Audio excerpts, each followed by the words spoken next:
Friends, ಇವತ್ತು ಪ್ರಯತ್ನದಿಂದ ಪರಮಾತ್ಮ ಅಂತ ಕತೆ ಹೇಳ್ತೇನೆ. ನೀವು ಪೂರ್ತಿ ಸಂಪೂರ್ಣವಾಗಿ ಈ ಕತೆನ ಕೇಳಿ, ಸ್ಕಿಪ್ ಮಾಡದೆ ಈ ಕತೆ ಕೇಳಿದ್ರೆ ನಿಮಗೆ ಈ ಕತೆ ಬಗ್ಗೆ ಒಂದು ಐಡಿಯಾ ಸಿಗುತ್ತೆ. ಜೀವನದಲ್ಲಿ ಏನೇ ಸಾಧನೆ ಮಾಡಿದರೂ ಅದರ ಹಿಂದೆ ಪರಿಶ್ರಮ ಇದ್ದೇ ಇರುತ್ತದೆ. ಕೇವಲ ಕನಸು ಕಾಣುವುದರಿಂದ ಪ್ರಯೋಜನವಾಗದು.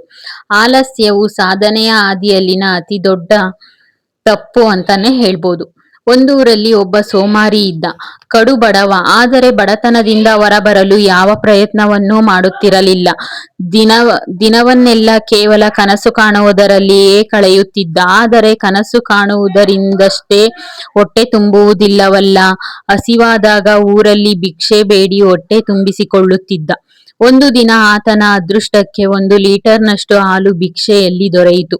ಮನೆಗೆ ಬಂದು ಸ್ವಲ್ಪ ಹಾಲು ಕುಡಿದು ಉಳಿದದ್ದನ್ನು ಮಣ್ಣಿನ ಮಡಿಕೆಯಲ್ಲಿಟ್ಟ. ಆ ಹಾಲಿಗೆ ಸ್ವಲ್ಪ ಮೊಸರು ಹಾಕಿ ಹಾಲನ್ನು ಮೊಸರು ಮಾಡಲು ಇಟ್ಟ. ಆ ಮಡಕೆಯ ಪಕ್ಕದಲ್ಲಿಯೇ ಗೋಡೆಗೆ ಒರಗಿ ಕುಳಿತ. ಹಾಲಿನ ಬಗ್ಗೆ ಕನಸು ಕಾಣಲಾರಂಭಿಸಿದ. ನಾಳೆ ಅನ್ನುವಷ್ಟರಲ್ಲಿ ಈ ಹಾಲು ಮೊಸರಾಗಿರುತ್ತದೆ. ನಾನು ಮೊಸರನ್ನು ಮಜ್ಜಿಗೆ ಮಾಡುತ್ತೇನೆ. ಅದನ್ನು ಕಡೆದು ಅದರಿಂದ ಬೆಣ್ಣೆ ತೆಗೆಯುತ್ತೇನೆ. ಬೆಣ್ಣೆಯನ್ನು ಕಾಯಿಸಿ ಅದರಿಂದ ತುಪ್ಪ ತೆಗೆಯುತ್ತೇನೆ. ಆ ತುಪ್ಪವನ್ನು ಮಾರಿ ಅದರಿಂದ ಬಂದ ಹಣದಲ್ಲಿ ಕೋಳಿಗಳನ್ನು ಕೊಳ್ಳುತ್ತೇನೆ. ಆ ಕೋಳಿಗಳು 100 ಮೊಟ್ಟೆ ಇಡುತ್ತವೆ. ಅದರಿಂದ 100 ಕೋಳಿ ಮರಿಗಳು ಹೊರಬರುತ್ತವೆ. ಆ ಕೋಳಿಗಳನ್ನು ಮತ್ತು ಮೊಟ್ಟೆಗಳನ್ನು ಮಾರಿ ಹಣ ಗಳಿಸಿ ಅದರಿಂದ ಹಸುಗಳನ್ನು ಕೊಂಡುಕೊಳ್ಳುತ್ತೇನೆ. ಅದರಿಂದ ಬರುವ ಹಾಲು ಮತ್ತು ಹಾಲಿನ ಉತ್ಪನ್ನಗಳನ್ನು ಮಾರಿ ಹಣ ಗಳಿಸಿ ಶ್ರೀಮಂತನಾಗುತ್ತೇನೆ. ಸಿರಿವಂತನಾದ ಮೇಲೆ ಬಂಗಾರದ ವ್ಯಾಪಾರ ಮಾಡುತ್ತೇನೆ. ಸುಂದರ ಕನ್ಯೆಯನ್ನು ಮದುವೆಯಾಗುತ್ತೇನೆ. ಆಕೆಯಿಂದ ಸುಂದರ ಮಗುವನ್ನು ಪಡೆಯುತ್ತೇನೆ. ಆ ಮಗು ದೊಡ್ಡವನಾದ ಮೇಲೆ ನನ್ನ ಮಾತನ್ನು ಚಾಚೂ ತಪ್ಪದೆ ಪಾಲಿಸಬೇಕು. ಇಲ್ಲದಿದ್ದರೆ ನಾನು ಅವನನ್ನು ಕೋಲಿನಿಂದ ಹೊಡೆಯುತ್ತೇನೆ ಎಂದೆಲ್ಲ ಕಲ್ಪಿಸಿಕೊಂಡ. ಆತ ಪಕ್ಕದಲ್ಲಿರುವ ಕೋಲನ್ನು ತೆಗೆದುಕೊಂಡು ಮಗನನ್ನು ಹೊಡೆಯುವುದನ್ನು ಕಲ್ಪಿಸಿಕೊಂಡ. ಮನಸ್ಸಿನಲ್ಲೇ ಆ ಕೋಲನ್ನು ತೆಗೆದುಕೊಂಡು ಮುಂದೆ ಚಾಚಿದಾಗ ಅದರ ಪೆಟ್ಟು ಪಕ್ಕದಲ್ಲಿರುವ ಮಣ್ಣಿನ ಮಡಕೆಗೆ ಬಿದ್ದು ಮಡಕೆ ಒಡೆದು ಹಾಲೆಲ್ಲ ಮಣ್ಣು ಪಾಲಾಗುತ್ತದೆ. ಆತನ ಕನಸೆಲ್ಲ ನುಚ್ಚು ನೂರಾಗುತ್ತದೆ. ಕೇವಲ ಕನಸು ಕಾಣುತ್ತಾ ಸೋಮಾರಿಯಾಗಿ ಕಾಲ ಕಳೆದರೆ ಏನು ಸಾಧನೆಯಾಗುವುದಿಲ್ಲ. ಪ್ರಯತ್ನದಿಂದ ಮಾತ್ರ ಮಹತ್ತರ ಸಾಧನೆ ಸಾಧ್ಯ. ಸಾಧನೆಗೆ ಯಾವುದೇ ಶಾರ್ಟ್ಕಟ್ ಇಲ್ಲ.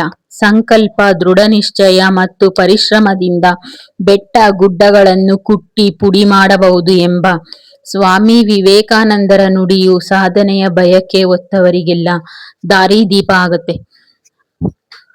ಈ ಕತೆ ಕೇಳಿದ್ರಲ್ಲ ಫ್ರೆಂಡ್ಸ್, ಈ ಕಥೆಯಿಂದ ಏನ್ ಅರ್ಥಕೋಬಹುದು ಅಂದ್ರೆ, ನಾವು ಕನಸು ಕಾಣಿದ್ರೆ ಮಾತ್ರ ನಮ್ಮ ಕನಸೆಲ್ಲ ನನಸಾಗುತ್ತೆ ಅಂತಲ್ಲ. ನಾವು ಕಷ್ಟ ಪಡ್ಬೇಕು, ಪರಿಶ್ರಮ ಪಡ್ಬೇಕು. ಪರಿಶ್ರಮ ಪಟ್ರೆ ಮಾತ್ರ ನಮ್ಮ ಕನಸೆಲ್ಲ ನನಸಾಗೋದಕ್ಕೆ ಸಾಧ್ಯ ಅಂತ ಹೇಳ್ಬೋದು. ನಮ್ಮ ಮನಸ್ಸೇ ಈ ತರ. ನಾವು ಏನೋ ಕನಸು ಕಾಣ್ತಾನೆ ಇರ್ತೀವಿ. ಆದ್ರೆ ಅದಕ್ಕೆ ತಕ್ಕಂತೆ ನಾವು ಎಫರ್ಟ್ ಹಾಕ್ಬೇಕು, ಪರಿಶ್ರಮ ಹಾಕ್ಬೇಕು. ಆವಾಗ ತಕ್ಕಂತೆ ನಮಗೆ ಅದಕ್ಕೆ ತಕ್ಕಂತ ಉತ್ತರ ಸಿಗುತ್ತೆ. ಅದಕ್ಕೆ ಪರಿಶ್ರಮಕ್ಕೆ ತಕ್ಕಂತ ಪ್ರತಿಫಲ ಸಿಗುತ್ತೆ. ಸ್ವಾಮಿ ಚಿನ್ಮಯಾನಂದರು ಬಹಳ ಸುಂದರವಾದ ಒಂದು ಕಥೆಯನ್ನು ಹೇಳುತ್ತಿದ್ದರು. ಒಂದು ಊರಿನಲ್ಲಿ ಕಾಲಿಲ್ಲದ ಒಬ್ಬ ವಾಸಿಸುತ್ತಿದ್ದ. ಆತ ಪ್ರತಿನಿತ್ಯವೂ 2 ಮರದ ಕೋಲುಗಳ ಸಹಾಯದಿಂದ 1 ಕಿಲೋಮೀಟರ್ ದೂರದಲ್ಲಿರುವ ತನ್ನ ಕೆಲಸಕ್ಕೆ ನಡೆದುಕೊಂಡು ಹೋಗುತ್ತಿದ್ದ. ಆತನಿಗೆ ಬಹಳ ಬಡತನವಿತ್ತು.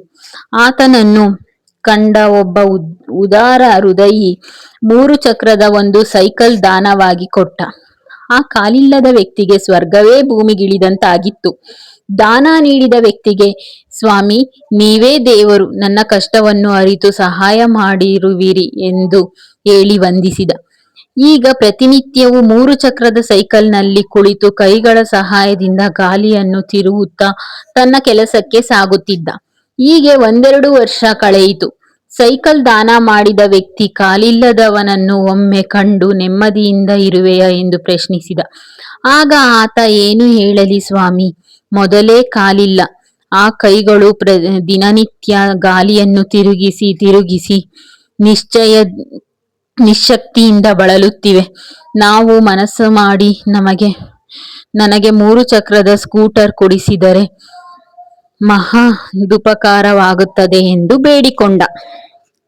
ಆ ವ್ಯಕ್ತಿ ಮತ್ತೆ ಸಿಕ್ಕಾಗ ಅವನೇನ್ ಹೇಳ್ತಾನೆ, ನನಗೆ ನೀವು ಏನಾದ್ರು ದೊಡ್ಡ ಮನಸ್ಸು ಮಾಡಿ 3 ಚಕ್ರದ ವಾಹನವನ್ನು ಕೊಡಿಸ್ತೀರಾ ಅಂತ ಬೇಡ್ಕೊಳ್ತಾನೆ. ದಾನಿಯ ಹೃದಯ ಮಿಡಿಯಿತು. ತನ್ನ ಸ್ನೇಹಿತರ ಸಹಾಯ ಹಾಗೂ ತನ್ನ ಸ್ವಂತ ಹಣವನ್ನು ಸೇರಿಸಿ ಒಂದು 3 ಚಕ್ರದ ಸ್ಕೂಟರ್ ಕೊಡಿಸಿದ. ಕಾಲಿಲ್ಲದ ವ್ಯಕ್ತಿ ಬಹಳ ಸಂತೋಷಪಟ್ಟ. ಕೇವಲ ತನ್ನ ಬಲಗೈಯಿಂದ ಆಕ್ಸಿಲೇಟರ್ ಕೊಟ್ಟರೂ ಗಾಡಿ ಮುಂದೆ ಸಾಗುತ್ತಿತ್ತು. ಕಾಲಚಕ್ರ ಮುಂದೆ ಸಾಗಿತು. 5-6 ವರ್ಷಗಳ ನಂತರ ಕಾಲಿಲ್ಲದ ವ್ಯಕ್ತಿ ಮೊದಲಿನಂತೆ ನಿರಾಶೆಯಿಂದ ಇರುವುದು ಕಂಡು ಬಂತು.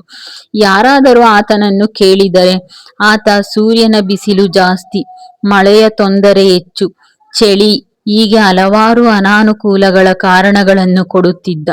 ನಮ್ಮ ಮನಸ್ಸೇ ಹೀಗೆ, ಇರುವುದನ್ನು ಮರೆತು ಇಲ್ಲದದ್ದನ್ನು ನೆನೆದು ದುಃಖಿಸುತ್ತಿರುತ್ತದೆ. ನಮ್ಮ ಮನಸ್ಸೇ ಹೀಗೆ ನೋಡಿ. ನಮ್ಮ ಹತ್ರ ಅದಿಲ್ಲ, ನಮ್ಮ ಹತ್ರ ಇದಿಲ್ಲ.